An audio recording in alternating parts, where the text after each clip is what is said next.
month, it's time for our What is Written study. And here is the first question that we want to look at this morning. What will happen on Judgment Day? Now that really is a condensation of the original question, and I want to read that to you. From what you've studied, what are you expecting when we stand before God on the Judgment Day? Matthew 25 seems to suggest that there might be limited conversation between God and ourselves. I guess the most important thing to understand is that we need to be prepared for Judgment Day. Then it won't matter what transpires. Well, I wholeheartedly agree with that last statement. We certainly need to be prepared for that great day. Remember the hymn, there's a great day coming, a great day coming. There's a great day coming by and by. And the song asks, are you ready for that day to come? I think the original question focused primarily on, is there going to be conversation between those who stand before Jesus and the Lord? Before I address that particular aspect, what I want to do is quickly summarize what these final events will be. We looked at this material when I preached on the second coming, and so I'm planning not to spend a great deal of time, but I think it's important for me to do this. But before I forget, I am very low on questions. So if you've been thinking about handing in a question, now is the time. Now, I can think up all kinds of questions. And I will do that if I have to, but I would prefer addressing questions that you submit. That was the commercial. Well, what will these final events be? Well, the New Testament teaches that Christ will return. Like a thief from heaven with a shout, with the voice of the archangel, with the trumpet of God, with his angels. And Paul says that at the Lord's coming, the lawless one will be destroyed. Now there's just all kinds of discussion and debate about who this lawless one is, and we can't get into that, but Paul does say that the lawless one will be destroyed with the breath of the Lord's mouth at his coming. Then the New Testament teaches that all of the dead will be raised.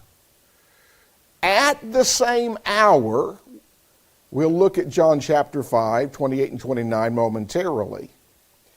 They will be raised with incorruptible bodies. In other words, the body that is raised will be different than the body that we have right now.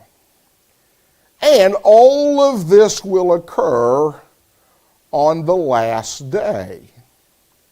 Those who are alive on the earth when the Lord returns will be changed. I understand that to mean their bodies will be changed. So they'll have a body like those who are resurrected. Several passages in John's Gospel tell us that the righteous will be raised on the last day. In John chapter 12, and we can't take the time to read these passages. If you're taking notes, I would urge you to jot these references down, then you can consult these passages later on. John says that the wicked will be judged on the last day.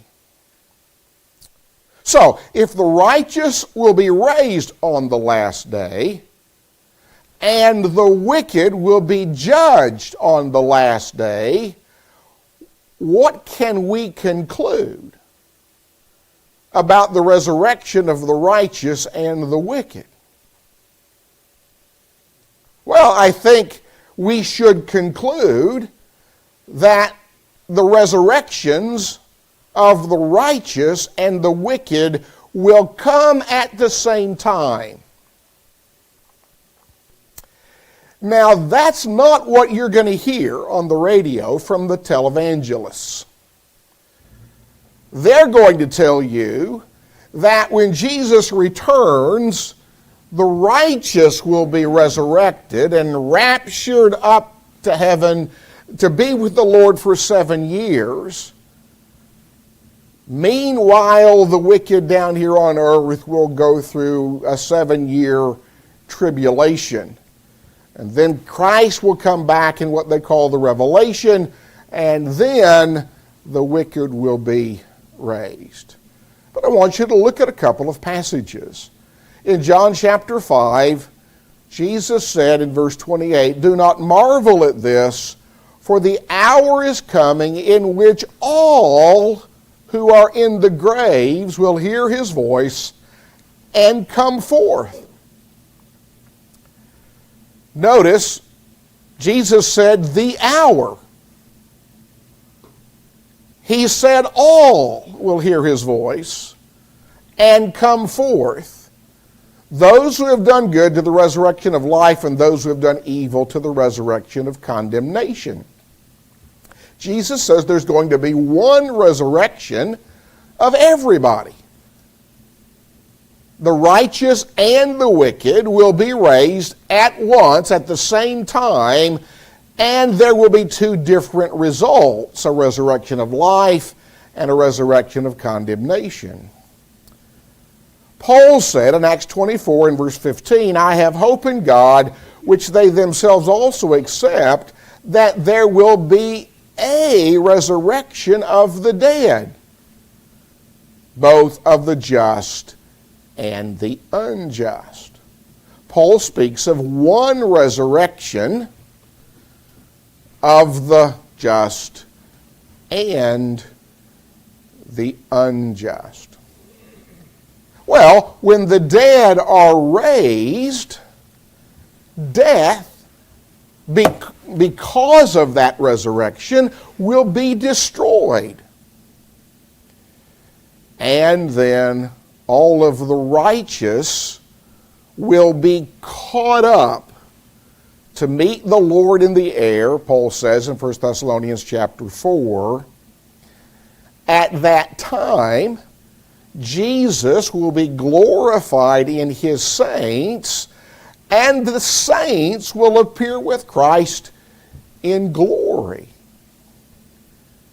Then Jesus will sit on his throne in judgment. At that time, Jesus will judge all men and wicked angels. And Jesus will make a separation, acknowledging the righteous and denying the wicked. Turn to Matthew chapter 25 and notice what Jesus says in the judgment scene that is portrayed there. Matthew 25, beginning in verse 31. We're not going to read this passage in its entirety, but Jesus says, "When the Son of Man comes in his glory, and all the holy ones with him, then he will sit on the throne of his glory. All the nations will be gathered before him, and he will separate them one from another, as a shepherd divides his sheep from the goats. And he will set the sheep on his right hand, but the goats on the left." I think it's obvious the sheep represent the righteous, the goats the wicked. Then verse 34, Jesus says, "Then the king will say to those on his right hand, 'Come, you blessed of my Father, inherit the kingdom prepared for you from the foundation of the world.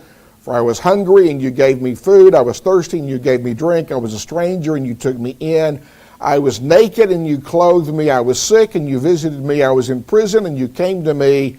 Then the righteous will answer him, saying, Lord, when did we see you hungry and feed you, or thirsty and give you drink? When did we see you a stranger and take you in, or naked and clothe you? Or when did we see you sick or in prison and come to you?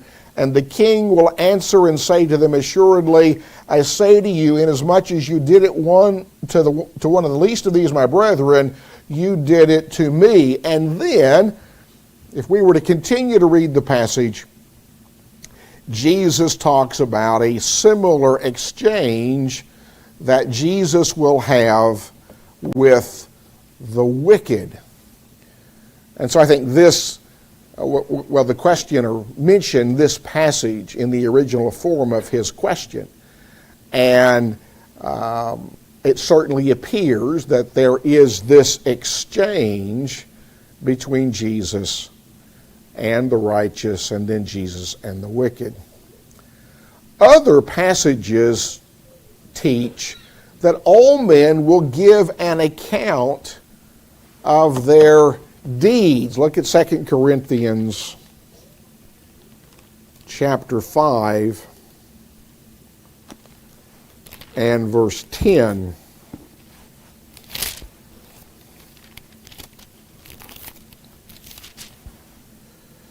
For we must all appear before the judgment seat of Christ, that each one may receive the things done in the body according to what he has done, whether good or bad. If you go back to Romans 14, that's the passage that I probably should have read, so let me read it now. Verse 10, But why do you judge your brother, or why do you show contempt for your brother? For we shall all stand before the judgment seat of Christ. For it is written, As I live, says the Lord, every knee shall bow to me, and every tongue shall confess to God. So then each of us shall give account of himself to God. Well, that seems to indicate to me that there's going to be something that we say when we give account to God. And we will confess Christ. In Philippians 2, Paul refers to the Old Testament passage that he quotes in Romans 14, every knee shall bow and every tongue shall confess. So that's going to take place on Judgment Day. Unfortunately, for the unsaved, it will be too little too late. Christ expects us to confess him now, here, in this life. Everyone will confess him at some point, but if we wait till Judgment Day, it will be too little too late. And then Jesus will pronounce sentence, welcoming the righteous to their reward and banishing the wicked to their punishment. The universe will be destroyed. Peter talks about that in 2 Peter chapter 3. Now, let me mention that the order in which I am listing these final events could be somewhat inaccurate. In other words, these things may occur in a slightly different order. This was the order that seemed to me to be most likely correct, but I just wanted to mention I might have something out of order here. But the universe will be destroyed. The new heavens and earth will be created. And there's a lot of discussion about what that means, what that's referring to. We can't get into that right now. Paul teaches in Romans chapter 8 that the creation that is now in bondage will be delivered from that bondage. I think the creation that he's talking about is the subhuman creation. The creation that was affected by the fall in Genesis chapter 3. God cursed not only man and woman, but he cursed the ground. The universe was affected by man's fall into sin. Or maybe I should say God affected the universe as a consequence of man's fall. Well, it's going to be delivered from bondage. What does that mean? Well, that's for another time. Jesus will deliver up the kingdom to God. Now, some would explain that to mean that Jesus will take the church to heaven and present the church to God. Though it's been a good while ago when I was a boy, I think that was kind of the concept that I had growing up. Christ is going to take the church to heaven. Well, Christ is going to take the church to heaven, but I don't think that's what this passage is talking about. When Christ delivers up the kingdom, what I think that means is he is going to deliver his rule, his sovereignty, his reign, his dominion, his power back to God. In other words, he will cease to rule and reign as the Messiah. I think that's what that is talking about.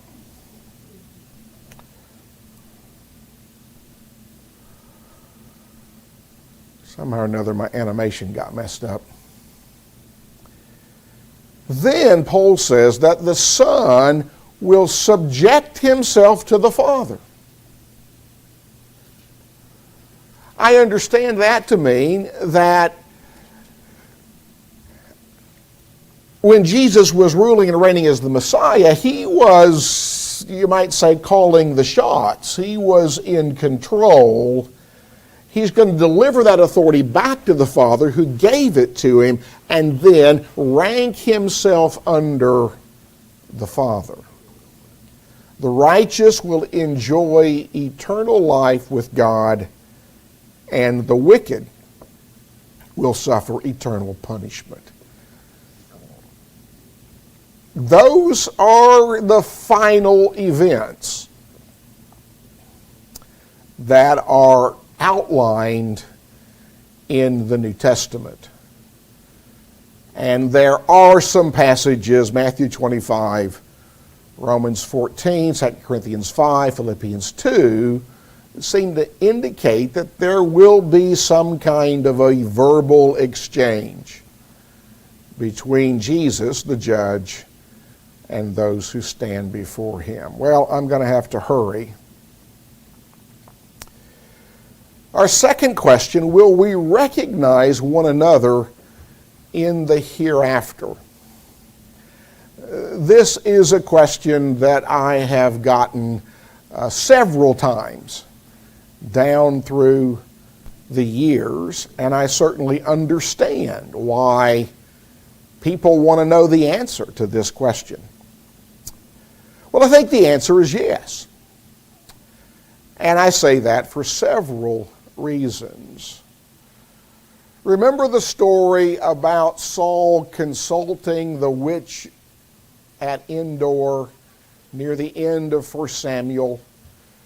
And she calls up Samuel from the dead, and Samuel comes and talks with Saul. Saul had tried to contact the Lord and was not able to do that. Of course, that was because of his wicked life. Well, let me quickly kind of summarize what happened. When Samuel appeared to Saul, after being called up by the witch of Endor, he told Saul, you and your sons will be with me tomorrow. Well, the book of 1 Samuel indicates that Saul was killed in battle on Mount Gilboa. I'm going to show you a map momentarily that hopefully will be helpful. Then his body was hung on a wall in Bethshan. Then his body was burned and his bones were buried in Jabesh Gilead and then later reburied in Zelah. But remember, Samuel said, you and your sons will be with me tomorrow.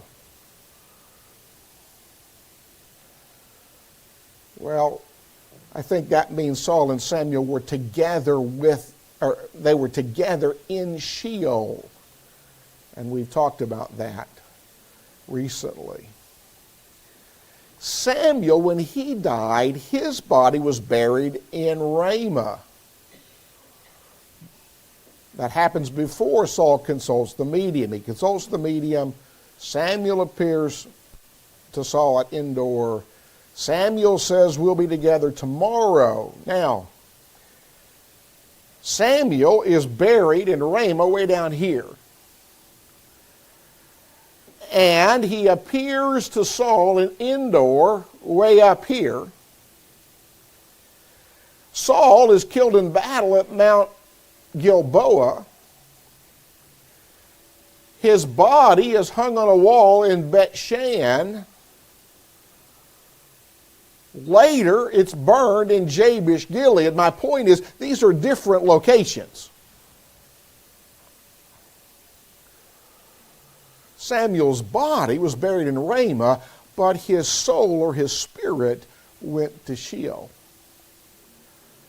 And he was telling Saul, your soul and spirit will be with me tomorrow in Sheol. But I think that would indicate recognition. Saul certainly recognized Samuel when he was called up from the dead. I'm sure you remember that after David sinned with Bathsheba, there were 4 consequences that God said would come upon his house, the last one being the death of the child that was conceived. And David prayed, hoping that the Lord would spare the child, but the Lord didn't. And when David learns that the child has died, he said something to the effect, I can't bring him back to me, but I can go and be with him. Remember that statement? Well, what does that imply? Well, that implies that David's child still lived after death. And that David could go and be reunited with his son. Would that not suggest recognition on their part? I think so. Turn quickly to Isaiah chapter 14, because I think this passage indicates recognition after death in Sheol. Now, I'm not going to take the time to read verse 3 and 4, but those verses identify who we're talking about in this chapter. We're talking about the king of Babylon. Skip down to verse 9.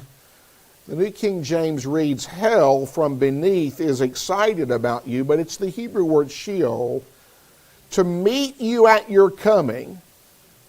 It stirs up the dead for you, all the chief ones of the earth. It is raised up from their thrones, all the kings of the nations. They all shall speak and say to you, have you also become as weak as we? Have you become like us? Your pomp is brought down to Sheol, and the sound of your stringed instruments, the maggot is spread over you, and worms cover you. The picture that's being painted here is that the king of Babylon would die, his soul would descend into Sheol, and those who were already there would welcome him. I think that suggests recognition after death. There's a similar passage in Ezekiel 32 concerning Pharaoh, but we'll not take the time to read that passage. I know you remember the story of the rich man and Lazarus in Luke 16. Well, the rich man, as he looked across that gulf that separated him from where Abraham and Lazarus were, he recognized Lazarus and Abraham. Jesus indicates in the Beatitudes that we will see God. John says in 1 John 3, we will see Jesus as he is. I think that indicates recognition. Jesus said in Matthew 8 that Abraham, Isaac, and Jacob would sit down together in the kingdom. And Paul indicates that his converts would be a source of joy to him when they were in the presence of the Lord. Well, how could Paul experience joy if he doesn't recognize these people that he brought to Christ as being in the presence of the Lord? Well, I've got a few minutes. And so let's address a related question. Is the story of the rich man and Lazarus just a parable? If you ever talk to Jehovah's Witnesses very much, you know that they believe that when the wicked die, they're just annihilated. They just cease to exist. And when you bring up the story of the rich man and Lazarus in Luke 16, they argue, well, that's just a parable. So we ask the question, is that story a parable? Well, the first thing that I would point out is that it's not identified as a parable. In other words, it's not called a parable. Now, that is not conclusive, because parables are not always identified as such. In other words, Jesus doesn't always say, well, let me tell you a parable, and then he tells the story. Sometimes he just tells the story. And yet it's obvious that the story he tells is a parable. So the fact that this story is not called a parable is certainly not conclusive. But I point out that actual names are used in this story, unlike the parables of Jesus. In no other parable are names used. That suggests to me that this is not just a parable, that this is a true story about two men and what happened to them after death. But, I hasten to add, even if it is a parable, as I just said, I don't really think it is, but even if it is, parables depict realistic situations, not utter fantasy. And parables taught truth, not error. And so the story of the rich man and Lazarus talks about two men after death who experience a conscious existence. Let me see if I can.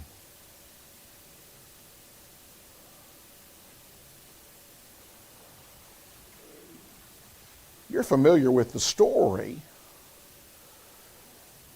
Well, Lazarus and the rich man experienced feeling, sight, speech, movement, taste, memory, desire, concern, reasoning. All of those things suggest a conscious existence. They were not asleep. They had not just ceased to exist. they were experiencing a conscious existence in the hereafter. Notice that the rich man also had memory after death. He remembered Lazarus. He remembered what he had been taught about Abraham.